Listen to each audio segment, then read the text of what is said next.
gydag Aled o Kids in Glass Houses. Ti'n iawn? Ie, dawn, diolch. Cool. Ie, fi'n iawn, diolch. Chi yma Mangor heddi i wneud masterclass. Masterclass. Cool, beth yn union chi'n neud te? Mae Joel a Shay yn just dysgu chydig o caneuon i ni, apparently Blink-182 hefyd. Cool. Ond just dysgu plant o'r ardal. A dwi ddim yn neud unrhyw beth, just yn canu.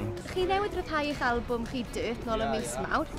Sut chi'n meddwl mae'r cyhoedd i derbyn yr albwm? Ar ddechrog, ni just ni neud taith o'r blad, a roedd yna just amazing. Wel, roedd yn sold out ym mob man, a roedd pawb yn disgwyl fel nhw'n cael hwyl, so yeah, really hapus. Oh, great.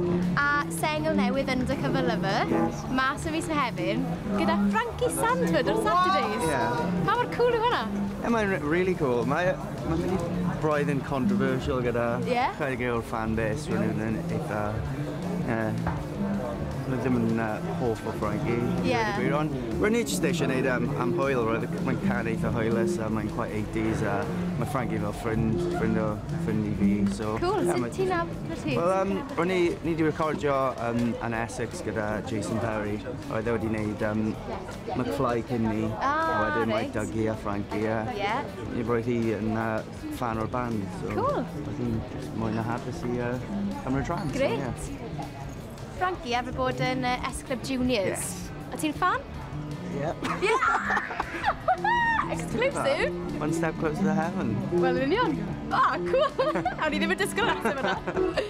Siwr brofiad oedd recordio'r fideo ar gyfer y sengl newydd ma te? Roedd yn llawer o hwyl. Roedd yn really nervous oherwydd oedd actio.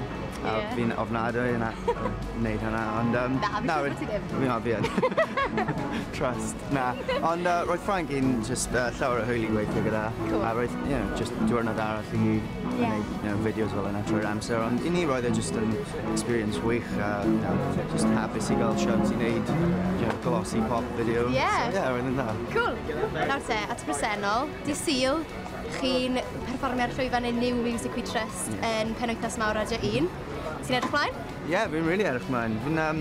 Ni ddim wedi chwarae y Mangor erioed, a ni ond wedi chwarae yn Wrexham i wneud ddwywaith, a roedd yn Central Station, a roedd yn ofnadwy. O na!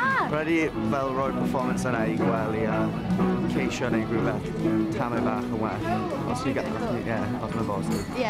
Ond ti'n edrych ymlaen? Ie, fi'n really edrych ymlaen, a few tricks up our sleeves hefyd. So, Cool. Ydy Frankie mynd i fod ar llwyfan? Efallai. Wyliwch y gofod! Cool. Chi'n mynd i fod yn cefnogi Stereophonics ar eu taith nhw? Ti'n edrych mlaen? Ie, roedd nhw'n fel hoff band fi, roedd nhw'n tyfu lan a fel roedd dysgu gitar oherwydd Stereophonics. So, fi just yn ridiculously excited i wneud hwnna. So, Great. Siawns enfawr, a hefyd ni'n wneud stadium. Caerdydd, so A ti'n neud setiau DJ o dy hun hefyd? Ydw. Ti'n mwynhau? Fi yn mwynhau, dwi ddim yn dda neu rhywbeth, fi jyst yn chwarae o gwmpas a mae pobl yn gofyn am caneuon a dwi'n dweud na, a wedyn jyst chwarae hard trance am Iawn! 20 munud. Be bych chi disgwyl os chi'n cael DJ gan Aled? Cynlluniau am yr haf wedyn, pa gwyliau chi'n mynd i fod yn neud? Ni'n neud Tea in the Park, a dyna unrhyw beth ni wedi fi gall, wel, yr unig beth fi gallu dweud i ti. Ond ni yn neud rhywbeth arall sy'n eitha fawr, ond not at liberty to say. Wedyn mi'n mynd ar gwyliau i Egypt. Wow! Gwahanol? Ar ben dy hun? Na. A gyda ffrindiau. Cool. Beth am y dyfodol te? Beth ydych chi ar y gweithio?